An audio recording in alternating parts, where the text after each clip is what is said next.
So welcome to the Delhi current affairs discussion class.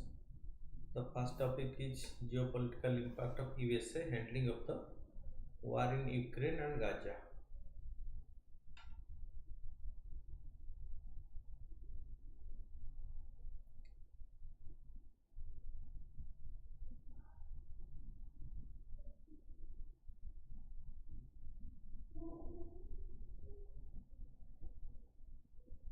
So the article argues that US handling of the wars in Ukraine and Gaza shows its strategy of globalizing conflicts has failed.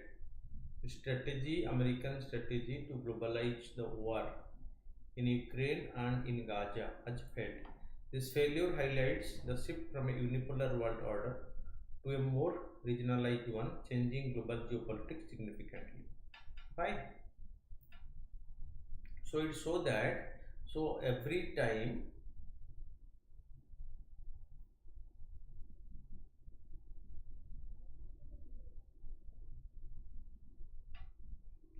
America want to put its neck and influence.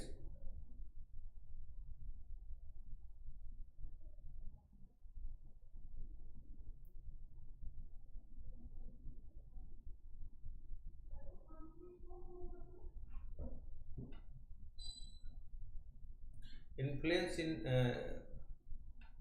global affairs.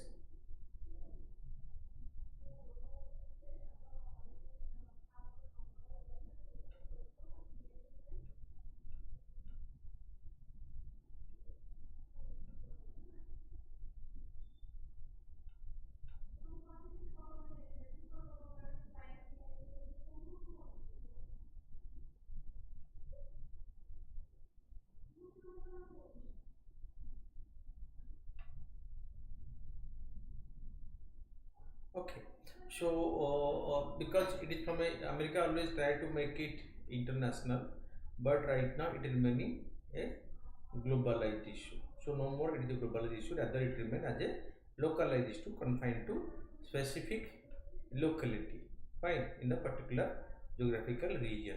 Not that it is as per American wish, so it is not becoming a global affairs, rather it is being reduced to on confined to local issue. American importance is or American interest of making it a global issue remain unfulfilled.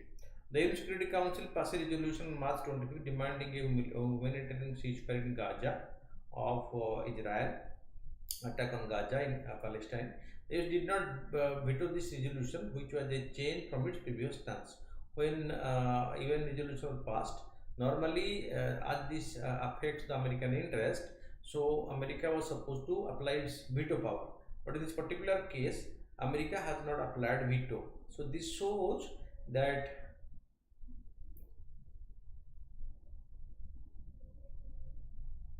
America realized that this will not make much difference.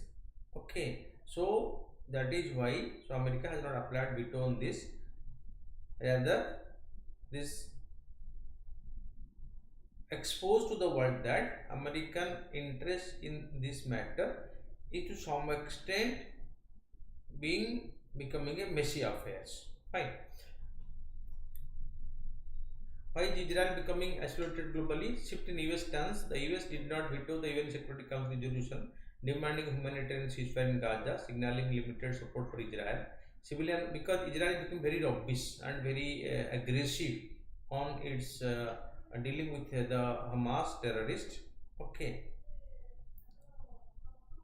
which is not liked by any global community, including it is projected that not even by its promoter USA. Okay, so civilian casualty.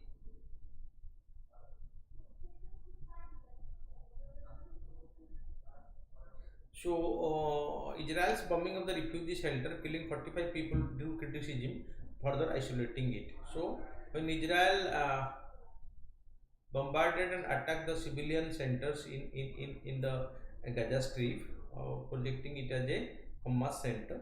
So so huge civilian casualty took place, so which was not accepted by the global community. Fine. So Netanyahu's headline policy, his refusal to pause attack and denial of two-state solution are isolating Israel. So the best solution projected is a two-state solution. That means state of Israel and the state of Palestine. But the Netanyahu, the Israeli leaders' strict adherence that no two-state solution will not accept it is isolating Israel in the global community's eye. Then global reaction, countries like Spain, Ireland and Norway recognize the Palestine state and international court are addressing the accusation of genocide and war crimes against Israel. Recently, the International Criminal Court has issued arrest warrant. So because putting the it as a that war crime against the Israeli president. Okay. Domestic unpopularity, Netanyahu's actions are unpopular at home and sparkling protest abroad, especially in the USA. Okay, it is putting blaming the Netanyahu government, and it is inside the country and outside the resistance to the action being taken by Netanyahu. How is US handling the war in Ukraine and Gaza? US has chosen war over negotiations in both Ukraine and Gaza. It helps its allies in supplying arms, funding, and diplomatic cover to Ukraine and Israel. Despite the support, both wars have reached stalemates and have not achieved Kyiv or Tel Aviv's goal of complete victory. Neither the Ukraine is able to own victory, nor the Israeli government is able to fulfill its goal of completely destroying Hamas. In Ukraine, the US supports the arms and financial aid to counter Russian aggression. In Gaza, the US backed Israel with military and diplomatic support against Hamas. Countries in the global south, including US allies like Turkey, often refuse to fully side with the US, maintaining neutrality. The US approach highlights a shift towards regional conflicts, challenging the global political order it once dominated.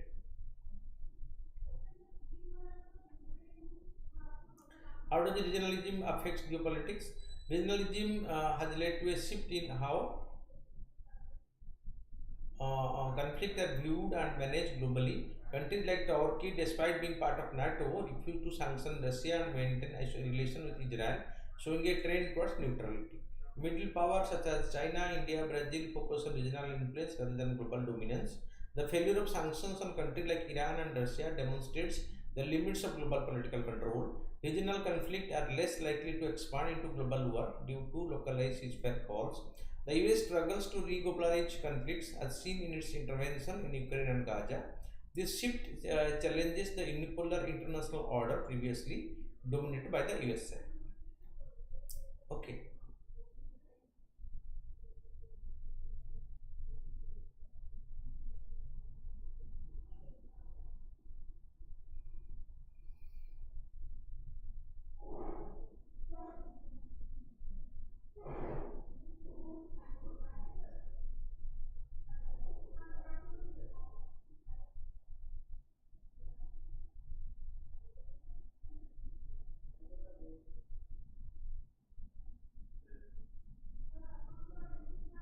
Okay, so next is challenge of liberalism.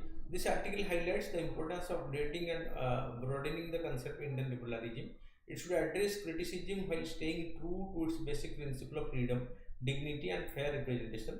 These values are deeply ingrained in Indian tradition. Why is there a decline in liberal values across the globe? Populist and authoritarian leaders are gaining ground globally. This mark a clear decline in liberal democracy from its peak after the Cold War, now existing in only 34 countries. More and more people are losing faith in liberal democracy and values. They are leaning towards other options like authoritarianism or military rule instead. An example is a Pew survey where 85% of the people of India showed a preference for these alternatives.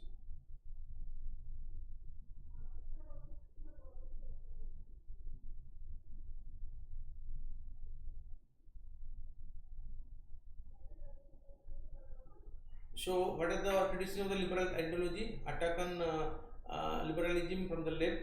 Liberalism is seen as an elitist ideology that favors the interest of a small privileged group over the needs of the majority. They argue that liberalism emphasizes on individualism has increased economic inequality and the divide between the rich and the poor society.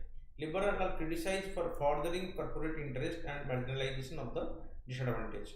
Attack on liberalism from the right sees liberalism focus on individual freedom as a threat to values that are centered around community, identity, and tradition. They dismiss liberalism in India as a Western colonial import from no connection to traditional values and way of living. Why is there a need to reform and expand the idea of Indian liberalism? It is important to address issues such as the rise of undemocratic option, loss of faith in equal democracy, restriction of personal freedom, weakening of institutions, and the acceptance of prejudice and narrow-minded viewpoints. It is important to burst with myth that liberalism is an important concept. Contrary to being a Western import, key liberal values like individual liberty, freedom and social justice, and societal harmony have been deeply ingrained in Indian society since ancient time.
Okay, so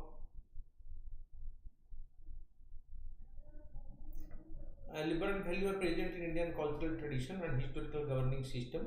These values are also expressed by influential figures like Raja Raman Roy, Swami Vivekananda, M.G. Ranade, Gopal Krishna Gokhale, and Gurudev Rabindranath Tagore, and B.R. Ambedkar. So there is a need to engage with the idea of tradition and identity in a more comprehensive and sustained manner by recognizing oppression and discrimination and addressing feelings and of marginalization. There should be a balance between free enterprise and a commitment of social justice and welfare and a focus on equitable distribution of resources. There is a need to usher in an era of political reform and revival of representative institutions to address centralization of power, lack of trust in institutions, and prevent government's overreach. Liberals should come together by agreeing on common ground instead of arguing over differences. This unity is crucial to address serious threat to democracy. Then next topic is a topic India's economic outlook and strategy. This article discusses India's economic outlook.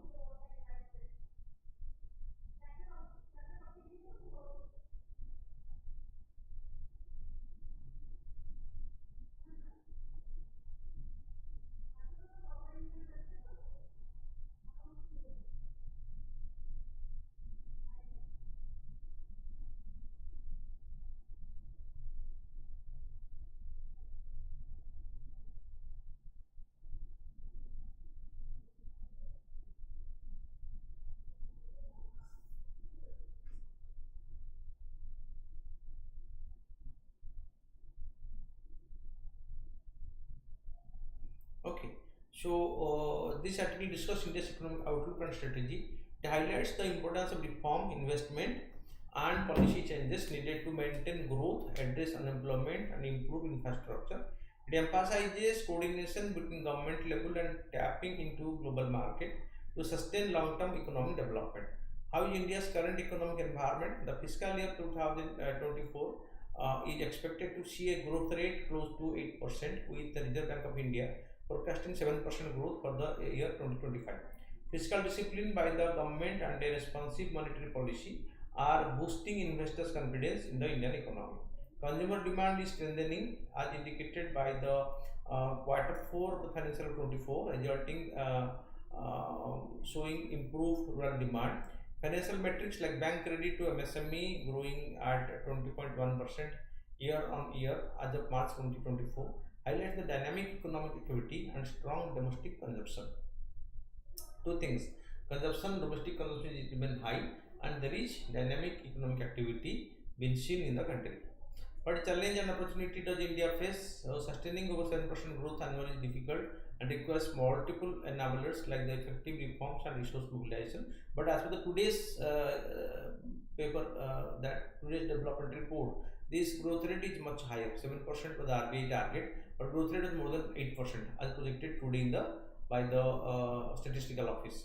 Unemployment, particularly among the youth, is accelerated by technological advancement. Urban unemployment data show only 47.4% salaried regular wage position, indicating need for better job quality. Small business and enhanced support such as easier credit access and government procurement opportunities. The last economic census, OAS in 2013, point to outdated data and hamper effective policy making. The need for significant investment to achieve the net zero carbon goal by 2070 with a critical demand for global capital.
Okay. The need for significant investment to achieve the net zero carbon goal by 2070, the critical demand for global capital. Private sector investment expected to rise due to lower borrowing cost and deleveraged company balance sheet. Export growth aiming for 1 trillion in mercantile export by 2030, necessitating enhanced market access and new trade agreements. Infrastructure development, efficient transport and logistics are critical, with the government focusing on projects like the Gati Shakti and the Bharatmala to support the expected high volume of exports and import. Way forward, to sustain economic growth, India must enhance infrastructure, support MSME, and improve job quality. Achieving the 1 trillion export target requires expanding global market access and new trade agreements. Also, better coordination between the central, state, and the local government is essential for efficient reform implementation and economic progress. So next topic will be disaster management in India. The article highlights the urgent need to upgrade and overhaul the disaster management system in the wake of rising frequency and intensity of natural disasters. This comes in the wake of recent cyclone Remal that caused devastation in the northeastern India. What is the significance of National Disaster Management Authority in managing disasters in India? The creation of the National Disaster Management Authority in 2005 was a timely decision prompted by 1919 Odisha super cyclone and 2004 tsunami. The National Disaster Management Authority has done commendable work in disaster mitigation, risk assessment and reduction, and post-disaster response, rescue and relief. After the creation of NDMA as the center, almost every state has created a disaster management agency, like Ostma in Odisha, albeit with varying degree of effectiveness. The nature of disasters that India faces has changed drastically in the last 20 years. Disasters becoming more frequent and intense due to climate change. Events like heat waves, which were not considered potential disasters earlier, have emerged as a new threat for India in the disaster management. The rise of multi-hazard disasters, where one event triggers another, a series of disasters has been a concerning trend. For example, the recent landslides in northwest, which claimed 30 lives, were multi-hazard disasters triggered by heavy rainfall caused by the cyclone Remal. Cyclone, rainfall, then landslides. So they are multi-hazard disasters. So the way forward, upgrading disaster management agency need to be empowered and equipped with more resources. Capacity building must be focused on dealing with the changing nature of disasters. Regulation of the construction activity, it is not possible to prevent natural occurrences like heavy rainfall, cyclone or heat wave. Nevertheless, the human caused effects such as uncontrolled construction must be reduced. Building disaster resilient infrastructure, India is currently constructing infrastructure for its future, and it's important to integrate disaster resilience into each of these projects. Additionally, existing infrastructure requires retrofitting. Global leadership in disaster resilient infrastructure, India established the Coalition for Disaster Resilience Infrastructure to advance disaster resistance infrastructure globally. However, India should develop appropriate model domestically first. Then health for all, a mandate of WHO. The WHO, the World Health regulator, launched its inaugural investment round to revamp its funding model in the face of global challenges such as climate change, pandemics, and the geopolitical instability. The concept of health for all originated from the Alamata Declaration of 1970 by WHO, emphasizing primary health care. The investment round targeting the next 4 years, 2025 to 2028, aims to raise 7 billion to bolster countries' capacity to address health challenges. The initiative, introduced ahead of the 77 World Health Assembly, aims to secure flexible, predictable, and resilient funding for WHO strategy from 2025 to 2028. Brazil, France, Germany, Norway, and Qatar have pledged their support, with Brazil set to host a major pledging events in November. Funding for WHO's funding primarily comes from two sources: assessed contribution, which are due paid by the member countries based on the percentage of their GDP, and volume contribution from member to other partners. These voluntary contributions include core and specialized funds. However, challenges persist as assessed contribution cover less than 20% of total budget, and there are instances of funding withdrawal, such as the temporary suspension by the USA, and which are supposed to pay more, decided to withdraw when its own interest is not affected, its own words are not heard by the global community. So, country like USA are withdrawing from the global health regulator like WHO, and try to put it in trouble or succumb to its uh, own demand.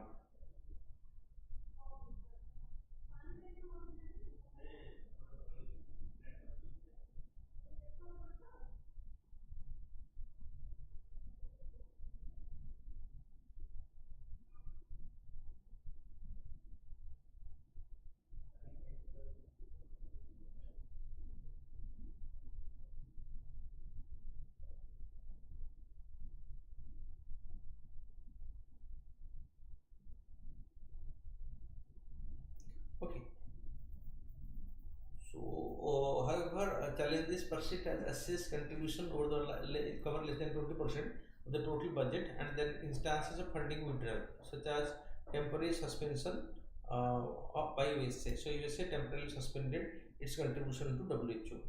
So, the World Health Organization, established in 1948, is the specialized health agency of United Nations, based in Geneva, Switzerland. It operates with 194 member states, 150 country offices, and 6 regional offices, working closely with member states, typically through ministers of health.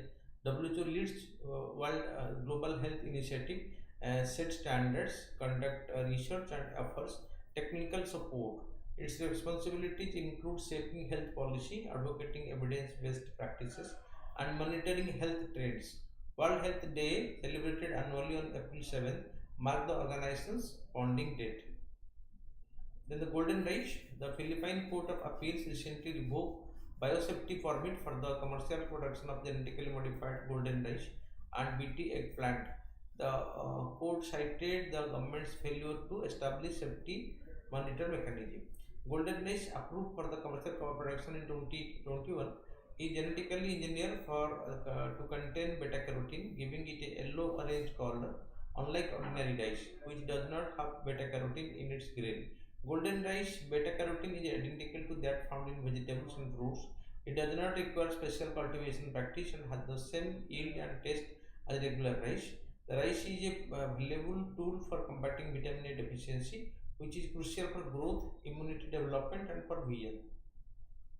Then uh, Stellaria maclintokia, a new plant species, Stellaria maclintokia, is discovered in Kerala, that Niliampathy hills and named after the Nobel laureate Barbara McClintock for the discovery of the J jumping genes.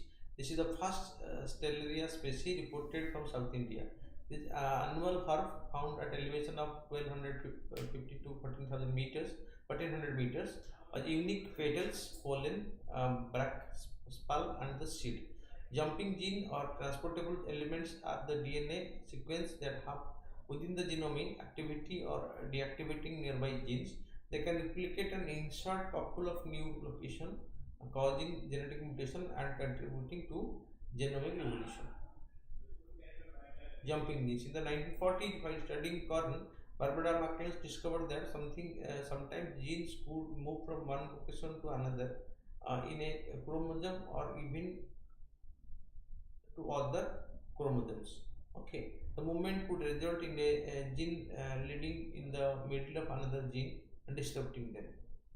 The these jumping genes are called the transpersons.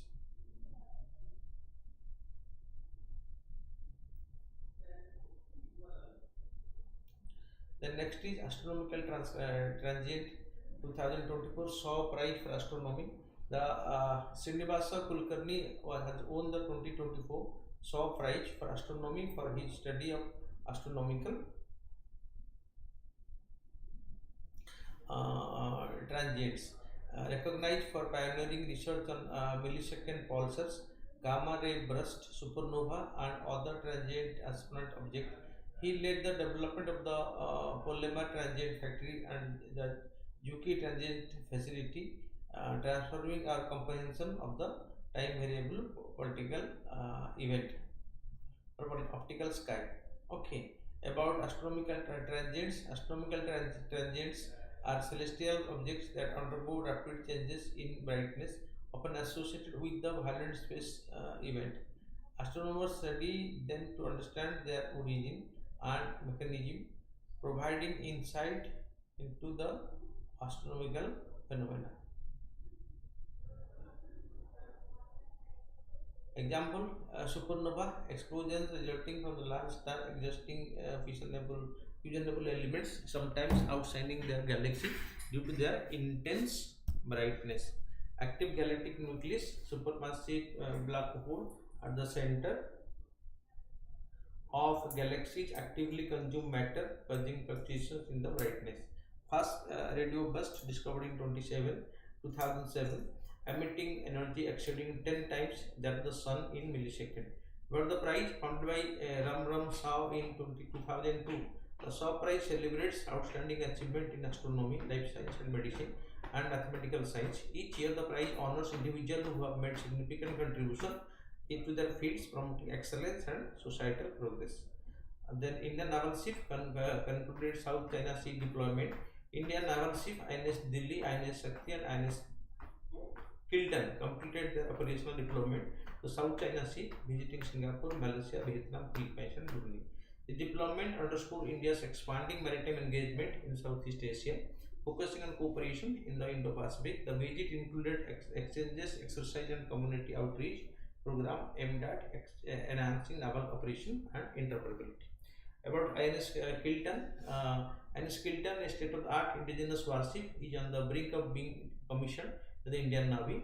It represents the third vessel in the Komota class Cohoti, constructed on the Project 28. It is named after an island of the strategically significant Lakshadweep and the Minicoy group. So, then question, examine the region for groundwater stress and way through which India can harness floodwaters as a strategy to alleviate the water stress. According to the World Resource Institute, a country facing extreme water stress means it is using at least 80% of its available supply. High water stress means it is withdrawing 40% of its available supply. As per Composite Water Management Index by Niti Aayog, more than 600 million people facing acute water shortage in India.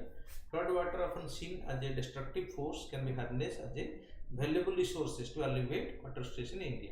But how? Reason behind this stress, uneven distribution. Water resources are uneven distributed in India, leading to regional disparities in water availability, such as in the arid Rajasthan and water-rich state like Assam. Interstate water dispute. Some of the prominent examples are the Kaveri dispute between Karnataka and Tamil Nadu, Krishna dispute between Maharashtra, Karnataka and Andhra Pradesh, and the Mahanadi dispute between Odisha and Chhattisgarh.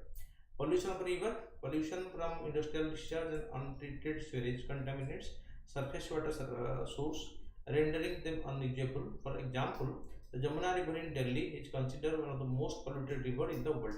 Industrial expansion. The industrial sector growing water needs, often accompanied by pollution, strain water resources. For example, the Ganga River receives billion liters of sewage and industrial waste every day. Poor water management, inefficient water distribution system and inadequate infrastructure contribute to water stress. India also loses about 40% of its treated water due to leakage and theft in urban areas. Unsustainable agriculture.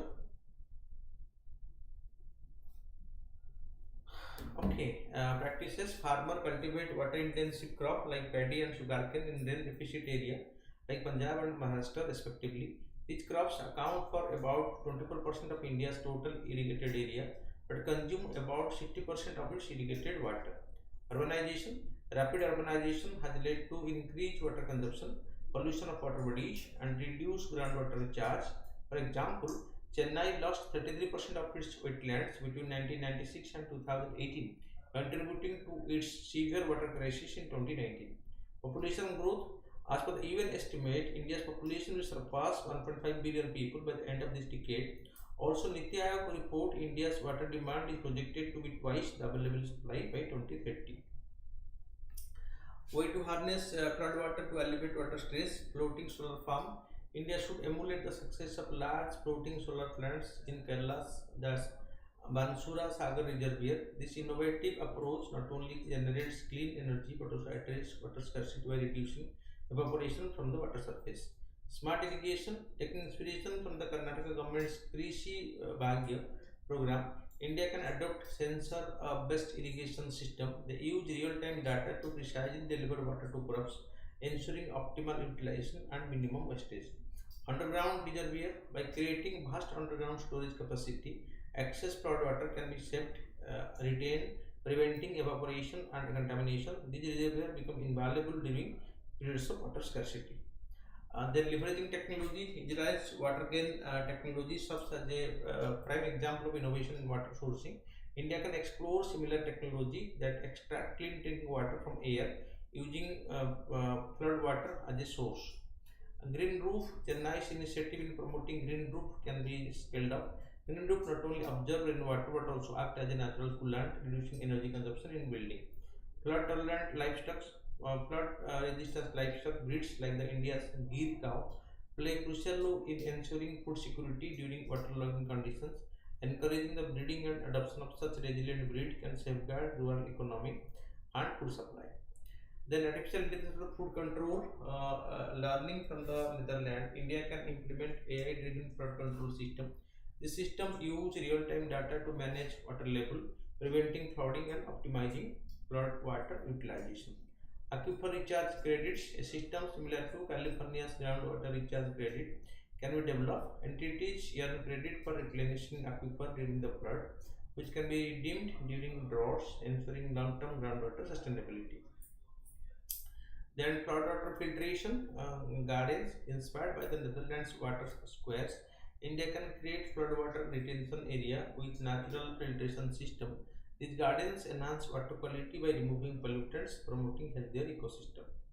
Incorporating strategic floodwater management practices can serve as a powerful tool to combat water stress in India. Harnessing floodwater offers sustainable and innovative solutions that can only help in managing floods, but also ensuring the efficient use of available resources, contributing to the nation's water security and resilience against climate change impact. Come to the MCQ. Consider the following statement about the World Health Organization. WHO was established in 1948.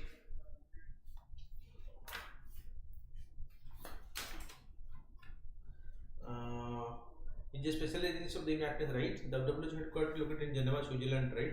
WHO is responsible for forecasting international public health, setting global health standards, and coordinating responses to health emergency. All the three are correct here. Consider the following statement about the jumping genes. Jumping genes are sequence of DNA that can move or transport themselves to new positions within the genome of a single cell. Right. Transposable elements can create mutation and alter the cell's genetic identity. Transposable elements were first discovered by the Barbara McClintock in March. All the three are correct. Which of the following statement correctly describe the location of the Gulf of Naples? The Gulf of Naples is situated on the eastern coast of Italy in the Adriatic Sea. The Gulf of Naples is located in the southern part of Italy along the Athenian Sea. So this is right. So B is the right option. Rudram 2 is a type of anti-radiation missile. D. Colombo process seen in the news is related to labor migration. C. Consider the following statement: liberalism is a political and moral philosophy based on individual rights, liberty, and equality before law.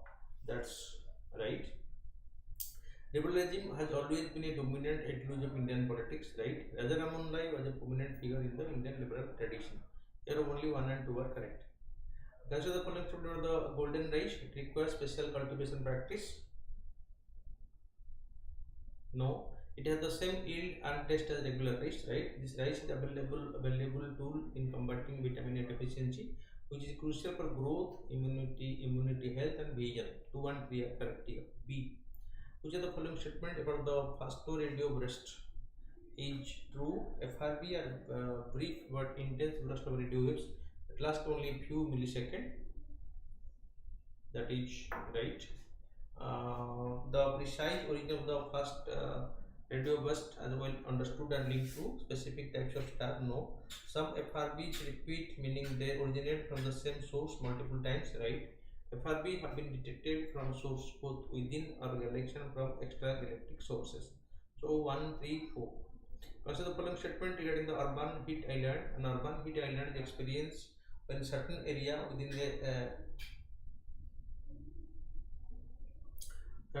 within a city experience higher heat load than surrounding area on the same day.